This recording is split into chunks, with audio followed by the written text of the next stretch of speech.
Hi friends, అందరూ ఎలా ఉన్నారు? నేనైతే బాగున్నాను. ఈరోజైతే నేను మా ఇంటి దగ్గర అనమాట గాజు షాప్కి అయితే వచ్చానండి. ఇక్కడైతే ఈ షాప్ అనమాట నా పెళ్ళైన నుంచి ఇక్కడ ఉందన్నమాట. 25 సంవత్సరాలుగా వీళ్ళైతే వ్యాపారం చేస్తున్నారు. మేమైతే ఎక్కువగా ఇక్కడికే వస్తామన్నమాట.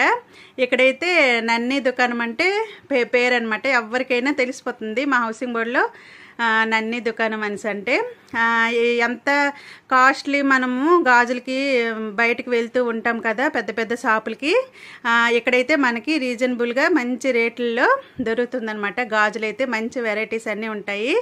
నేనైతే గాజులైతే ఒకరి గురించి అయితే నేను తీసుకోవటానికి అయితే వచ్చాను. ఎవరు ఏంటి అనేది ఇంకా మీకు వచ్చే వీడియోల్లో మీకు చెప్తానండి. ఇంకా ఈ గాజులు నేను ఎవరి కోసం కొంటున్నానో మీకు త్వరలో తెలుస్తుంది. ఇంకా గాజులు చూసారా, చాలా బాగున్నాయి. కటింగ్ ప్లెయిన్ గాజులు ఇవన్నీ ఇవన్నీ అనమాట నేను తీసుకున్నాను. ఈ గాజులు అనమాట బాగున్నాయి కదా. ఇంకా నా కోసం అయితే నేను ఇప్పుడు ఏమీ తీసుకోలేదు, నా దగ్గర అయితే ఉన్నాయి. చూడండి ఎంత అందంగా ఉన్నాయో గాజులు. చాలా వెరైటీస్ అనమాట ఇక్కడ ఉంటాయి. ఇంకా గాజులే ఎక్కువగా ఉంటాయి మిగతా సామాన్ల కన్నా. నేనైతే గాజులకి ఎక్కువగా వస్తూ ఉంటానన్నమాట. అయితే వీడియో తీస్తాను, యూట్యూబ్లో పెడతానంటే తను చెప్తున్నారు మా కోడలు కూడా యూట్యూబ్ చేస్తుంది అనేసి. వీడియో కనుక నచ్చినట్లయితే ఒక్క లైక్ చేయండి. Bye bye, thank you.